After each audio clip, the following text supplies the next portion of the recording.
I want to talk about the fear of starting, okay? We've all wanted to start, or maybe even have started something, a dream, a development, a desire, something that is seated deep in our heart that we want to let loose and get out to a world waiting. And as an influencer, as an instructor, I get a lot of young game developers that come to me and say, Mark, what makes a good video game? Mark, what makes a great video game? And I lean close to them and I say, one that gets finished. Because you can't finish anything until you start something. But there's always the fear of expectation when we go to loose anything creative out to a world waiting. It's the unknown.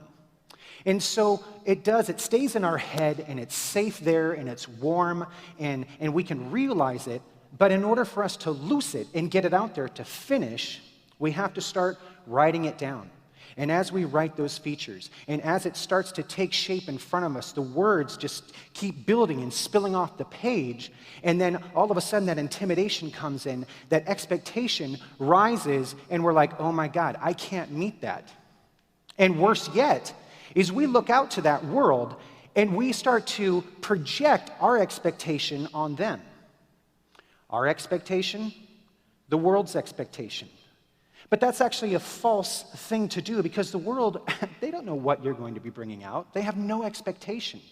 And so as you're projecting, you have to be careful not to place it on the world. It's enough for you to be able to meet your own expectation without that other pressure. And let's just say, for instance, that the world does have a certain level of expectation. I challenge you with this. The world is not looking for another Me Too. It's not looking for another copycat. The world wants something fresh, something innovative, something constructive, something for the first time ever. The world wants something as unique as your fingerprint. The world wants you.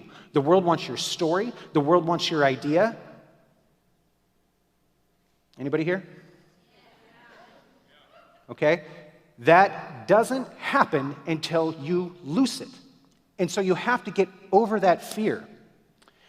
The next thing that sets in to an individual when they start to realize their dream is the imposter syndrome. The feeling of a fraud, the feeling of a fake, the feeling that I'm going to be found out, that I really don't know everything that I do. And I want to tell you guys, as well as myself, we're not that special. Everybody feels imposter syndrome. And I'm going to give you a fun example right now, okay? So buckle up. I'm going to give you an example of Arnold Schwarzenegger. Who here knows about Arnold Schwarzenegger? Who's ever met Arnold Schwarzenegger? Seriously? Wait, keep the hand up. What? Really? All right, the Governor. All right, excellent. Anyways, at Atari Games, I was art directing Terminator. And we actually were allowed to put Arnold Schwarzenegger's likeness in the video game. This is the first time ever. There's been many Terminator games that have been made.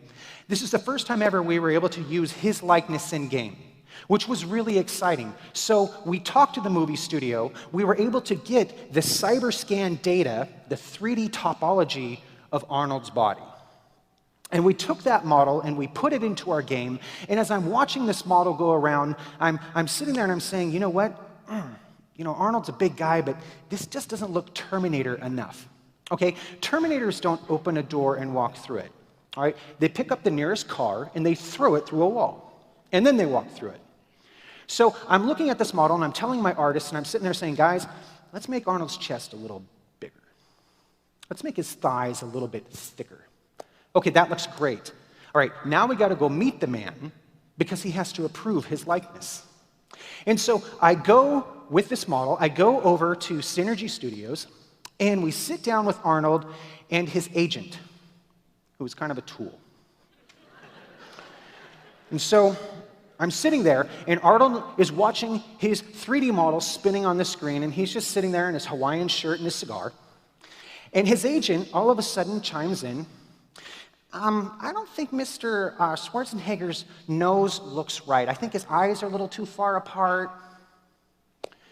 And all of a sudden, Arnold's like, no, my face looks good, my jaw is strong, my eyes, they're sharp, it looks fine, just leave it the way it is. The agent comes back and says, you know what, I think Mr. Schwarzenegger could be a little taller. No, my stature is solid, I'm like a mountain, I'm strong, leave it as it is. And so I'm saying, this is great. We're going to get the model approved. We'll be able to make the video game and just get on with it. So as I'm walking out of the meeting, next thing I know, I hear behind me, Mark, wait a minute, I want to talk to you. Yes, Mr. Schwarzenegger, what can I do for you?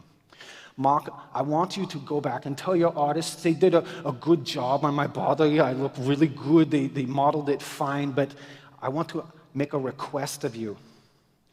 Could you make my chest a little bigger? And of course, I didn't have the heart to tell him that we already did, right? Sure, we can do that for you, no problem. So I say all of this to say that Arnold Schwarzenegger, Mr. 7-time Mr. Olympia, known throughout the world as being one of the most influential bodybuilders of all time, imposter syndrome. So we all have it. And so as I wrap this up, I want you guys to understand that you're unique. Your ideas are unique. They are solely who you are. And so there should be no need for imposter syndrome because you're not trying to copy anybody because it's coming from you, your fingerprint, your identity, your dream.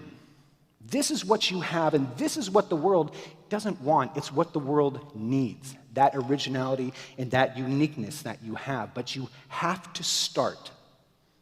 You have to start now with what you have, what you know. It has to be now, guys. Thank you.